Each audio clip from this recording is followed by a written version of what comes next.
존경하는 불자 여러분, 그리고 이 자리에 함께 해주신 모든 대중 여러분, 부처님께서는 일찍이 말씀하시기를 심은 대로 거두고 행한 대로 받는다고 하셨습니다. 이것이 바로 우주를 관통하는 불변의 진리, 인과응보의 법칙입니다. 우리는 시작을 알 수 없는 아주 먼 옛날부터 지금까지 육도윤회라는 거대한 수레바퀴 속에서 끊임없이 나고 죽기를 반복해 왔습니다. 그 기나긴 세월 동안 우리네 풍습 속에는 뿌리 깊은 믿음이 하나 자리 잡고 있습니다. 바로 사랑하는 부모님이나 친지께서 세상을 떠나시면 청명이나 한식 혹은 제삿날에 그분들을 위해 종이로 만든 돈과 화려한 집, 옷가지들을 태워드리는 일입니다. 우리는 그것이 더할 나위 없는 효도라 여겼고 자손들이 많이 태워드릴수록 저승에 계신 조상님들이 그곳에서 풍족하고 떵떵거리는 삶을 누리실 것이라 믿어 의심치 않았습니다. 활활 타오르는 불길 속에서 재가 되어 하늘로 날아가는 종이들을 보며 우리는 마음의 위안을 얻곤 했습니다. 하지만 여러분, 과연 그 믿음이 진실일까요?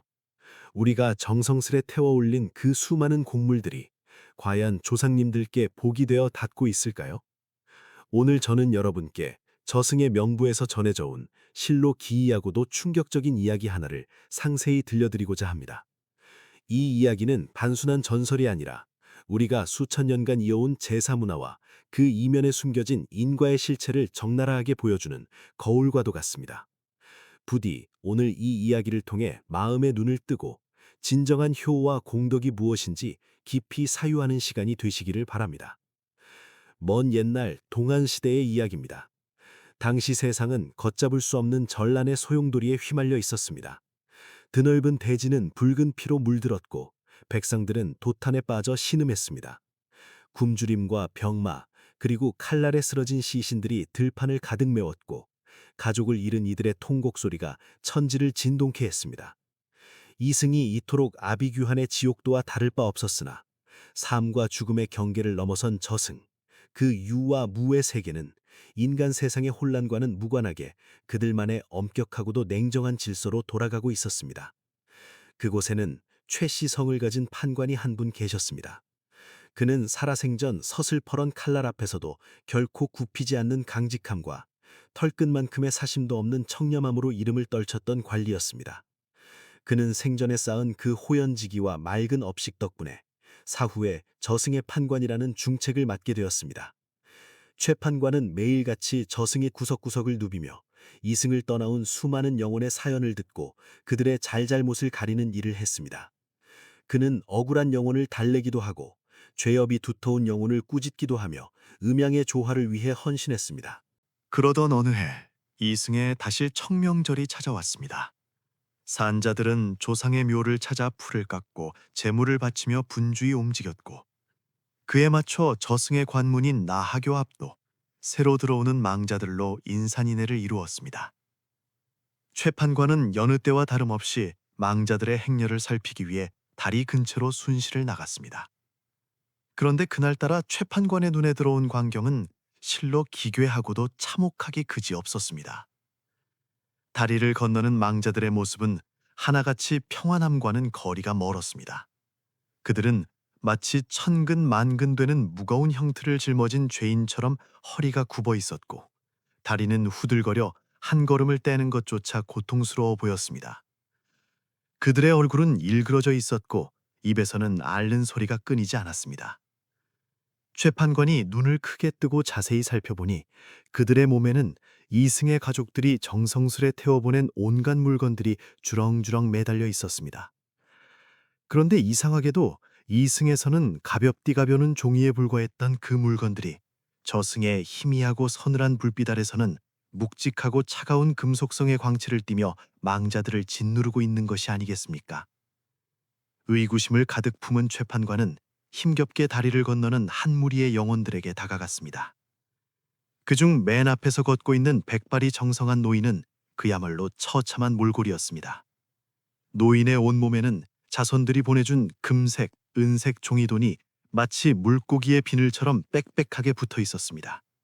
노인은 마치 거대한 바위를 짊어진 사람처럼 허리가 땅에 닿을 듯 굽어 있었고 굵은 땀방울이 비오듯 쏟아져 내리고 있었습니다.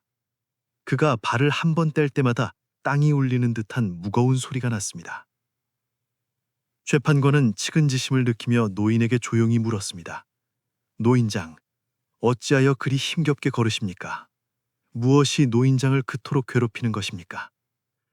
노인은 숨이 턱까지 차오른 상태에서 고통과 원망이 뒤섞인 눈빛으로 재판관을 올려다보았습니다. 그리고 떨리는 목소리로 하소연했습니다. 판관나리, 제발 저 좀 살려주십시오. 저도 도무지 영문을 모르겠습니다. 제가 이승을 떠날 때 자식놈들이 저보고 저승 가서 부자로 떵뚱거리며 살라며 엄청난 양의 종이돈과 금괴 모형을 태워주었습니다. 그 효심에 감동하며 이곳에 왔는데 막상 이 다리에 발을 들이니 그 종이돈들이 갑자기 천하의 쇳덩어리처럼 변해버렸습니다. 이것들이 제 몸에 찰싹 달라붙어 떨어지지도 않고 그 무게가 태산 같아 허리가 끊어질 듯 아프고 숨조차 쉴 수가 없습니다. 노인은 말을 마치고 어떻게든 몸을 펴보려 안간힘을 썼지만 몸에 달라붙은 그 재물들은 꿈쩍도 하지 않았습니다. 오히려 그가 움직일 때마다 철그렁하는 금소금이 나며 살을 파고드는 듯한 고통을 줄 뿐이었습니다. 재판관은 침통한 표정으로 노인의 몸에 붙은 지전에 손을 대보았습니다. 차갑고 단단한 감촉. 그것은 분명 무거운 무쇠덩어리였습니다. 재판관은 탄식하며 말했습니다. 안타깝습니다, 노인장. 이승의 자손들은 몰랐을 것입니다. 깨달음 없는 어리석은 마음으로 그저 물질에 집착하여 태운 종이 돈들은 음계에 넘어오는 순간 복이 되는 것이 아니라 이토록 무거운 업의 쇳덩이가 된다는 사실을 말입니다. 이것은 노인장을 부유하게 해주는 보물이 아니라 노인장의 발목을 잡고 고통 속에 가두는 족쇄가 되어버렸습니다. 그때 노인 곁에서 캑캑거리며 목을 부여잡고 괴로워하던 한 중년 남성이 재판관의 옷자락을 붙잡았습니다. 그의 목에는 화려하게 빛나는 진주 목걸이가 걸려 있었는데 그 빛깔이 예사롭지 않게 서늘했습니다. 나리, 제발 이 목걸이 좀 끊어주십시오. 제 딸아이가 아버지는 저승에서도 멋쟁이로 사셔야 한다며 최고급 종이로 만든 진주 목걸이를 태워주었습니다. 헌데 이것이 이곳에 오자마자 마치 거대한 구렁이처럼 제 목을 휘감고 조여옵니다. 숨을 쉴 수가 없습니다. 멋은커녕 목이 졸려 죽을 것만 같습니다. 재판관이 그 목걸이를 살펴보니 겉보기엔 영롱한 진주 같았으나 실상은 망자의 목을 옥죄는 올가미와 다를 바 없었습니다. 따님의 효심은 갸륵하나 방법이 잘못되었습니다. 형상에 집착한 곡물은 망자의 영혼을 구속하는 밧줄이 됩니다. 그대는 지금 딸이 선물한 밧줄에 목이 졸리고 있는 셈입니다. 중년 남성은 그 말을 듣고 경악하며 목걸이를 뜯어내려 손톱이 부러져라 긁어댔지만 목걸이는 살 속으로 파고들 뿐 조금도 느슨해지지 않았습니다. 그 뒤편에는 한 노부인이 양 팔목에 주렁주렁 매달린 금팔찌 때문에 팔을 들어 올리지도 못한 채 신음하고 있었습니다. 제 아들이 채워준 이 금팔찌들도 결국 수갑이란 괄입니까? 노부인의 절망 섞인 물음에 재판관은 말없이 고개를 끄덕였습니다. 금팔찌가 서로 부딪힐 때마다 나는 소리는 맑은 옥구슬 소리가 아니라 죄인을 가두는 쇠사슬 소리처럼 차갑게 울려 퍼졌습니다. 새 망자는 그제야 땅을 치며 통곡했습니다. 아이고, 우리는 평생 이것이 조상을 위하는 길이라 배웠고 우리 자식들도 그리 믿고 행했을 뿐인데 어찌하여 결과가 이토록 참혹하단 말입니까? 우리가 저지른 효도가 도리어 불효가 되고 자식들의 정성이 부모를 지옥으로 몰아넣었단 말입니까? 그들의 절규가 채 끝나기도 전에 저 멀리서 더 기가 막힌 광경이 펼쳐졌습니다. 어떤 망자는 집채만한 종이저택을 등 뒤에 짊어진 채 깔려 죽어가고 있었고 어떤 망자는 고급 승용차를 본뜬 종이 모형에 짓눌려 기어가고 있었습니다. 또 어떤 이는 자기 몸보다 큰 종이 금괴를 들고 있다가 팔이 기형적으로 뒤틀려 비명을 질렀습니다. 이승에서의 욕망이 크면 클수록 저승에서의 형벌 또한 그 무게를 더하고 있었습니다. 백발 노인이 지푸라기라도 잡는 심정으로 최판관에게 매달렸습니다. 판관나리, 그렇다면 저희는 영영 이 고통에서 벗어날 수 없는 것입니까? 저승에서 정말로 저희를 편안하게 해주는 재물은 없는 것입니까? 재판관은 엄숙한 표정으로 주위를 둘러보았습니다. 주변에는 여전히 수많은 망자가 잘못된 재물의 무게에 짓눌려 고통받고 있었습니다. 그는 조용히 손짓하여 세 망자를 사람들의 눈에 띄지 않는 으슥하고 조용한 곳으로 데려갔습니다. 그곳은 명부의 깊은 곳, 업경대가 있는 곳 근처였습니다. 여러분, 잘 들으십시오. 세상 만물은 인과로 이루어져 있습니다. 이승 사람들이 흔히 하는 착각이 있습니다. 물질적인 형상을 태우면 그것이 그대로 저승으로 옮겨진다고 믿는 것입니다. 하지만 그것은 허상입니다. 마음이 담기지 않은 혹은 탐욕과 집착이 서린 물건은 태우는 순간 업의 덩어리로 변질됩니다. 여러분을 짓누르는 저 쇳덩이들은 바로 이승에 남겨진 가족들의 집착이자 여러분 스스로가 생전에 가졌던 무력의 형상화입니다. 그때 저만치에서 한 젊은 영혼이 비틀거리하며 걸어오고 있었습니다. 그의 등에는 눈이 부실 정도로 거대한 금산이 지워져 있었습니다. 산만한 금덩어리를 짊어진 그는 무릎이 깨지고 어깨가 내려앉아 당장이라도 숨이 넘어갈 듯했습니다. 그 모습을 본 최판관은 급히 다가가 합장하고 나지막하지만 힘있는 목소리로 진언을 외웠습니다. 그러자 놀라운 일이 벌어졌습니다. 최판관의 손끝에서 맑은 기운이 뻗어나가자 그 거대하고 무겁던 금산이 순식간에 한 줌의 재가 되어 공중으로 흩어져 버린 것입니다. 천근만근의 무게에서 해방된 젊은 여우는 털썩 주저앉으며 감격의 눈물을 흘렸습니다. 감사합니다, 대인. 살려주셔서 감사합니다. 제 부모님은 제가 죽자 빚을 내서라도 저승에서 부자로 살라며 이 거대한 금산을 태워주셨습니다. 헌데 그것이 저를 지옥 끝까지 끌고 들어가는 맷돌이 될 줄은 꿈에도 몰랐습니다. 최판관은 그 젊은이를 일으켜 세우며 새 망자에게 말했습니다. 보셨습니까? 허상은 이토록 부질없는 것입니다. 그렇다면 무엇이 진짜인가? 무엇이 여러분을 구원할 수 있는가? 그것은 바로 공덕입니다. 망자들은 눈을 동그랗게 뜨고 되물었습니다. 공덕이라뇨? 그것이 대체 무엇입니까? 재판관은 먼 허공을 응시하며 깊은 목소리로 설법을 시작했습니다. 공덕이란 눈에 보이는 화려한 재물이 아닙니다. 그것은 보이지 않는 선한 마음과 행동의 결정체입니다. 이승에 있는 가족들이 고인을 위하여 굶주린 이에게 밥 한 끼를 대접하고 추위에 떠는 이에게 옷 한 벌을 내어주며 외로운 노인을 돌보고 길 잃은 생명을 구제하는 것, 그리고 부처님의 가르침을 널리 알리고 정법을 수호하는 것, 이 모든 선행을 행한 뒤 이 공덕이 돌아가신 나의 부모님, 나의 가족에게 회양되기를 바랍니다. 라고 진심으로 기도하는 것, 바로 그것만이 저승의 문을 여는 황금 열쇠이며 망자를 극락으로 인도하는 구름수레가 되는 것입니다. 종이돈 억만금을 태우는 것보다 굶주린 이에게 건네는 따뜻한 밥 한 공기의 공덕이 저승에서는 훨씬 더 값지고 빛나는 보석이 됩니다. 그 공덕의 빛은 무게가 없어 여러분을 짓누르지 않으며 오히려 여러분의 영혼을 가볍게 하여 높은 곳으로 솟아오르게 합니다. 최판관의 말에 망자들은 그제야 깊은 깨달음을 얻은 듯 고개를 끄덕였습니다. 우리는 그저 돈이면 다 되는 줄 알았습니다. 이승의 잣대를 저승에까지 들이대며 어리석게 살았습니다. 바로 그 순간 갑자기 주위의 공기가 차갑게 식으며 음산한 바람이 휘몰아쳤습니다. 벽에 붙어있던 명부의 횃불이 파랗게 질리며 흔들렸습니다. 어둠 속에서 기괴한 웃음소리가 들려왔습니다. 최판관, 자네는 또 쓸데없는 짓을 하는구만. 인간들의 어리석음은 끝이 없어. 그들의 탐욕과 집착을 자네가 무슨 수로 바꾼단 말인가. 어둠 속에서 모습을 드러낸 것은 저승의 재물을 관장하며 사리사욕을 채우던 악귀였습니다. 그는 사람들이 태우는 종이돈과 물건에서 나오는 탁한 기운을 먹고 자라나 거대하고 흉측한 모습을 하고 있었습니다.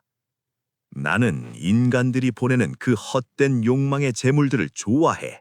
그것들이 많을수록 나의 힘은 강해지지. 망자들이 고통받든 말든 내가 알 바 아니야. 이복의 망자들, 내 말을 들어라. 너희 자손들이 보내주는 그 재물들을 거부하지 마라. 망자들은 악귀의 서슬퍼른 기세에 눌려 벌벌 떨었습니다.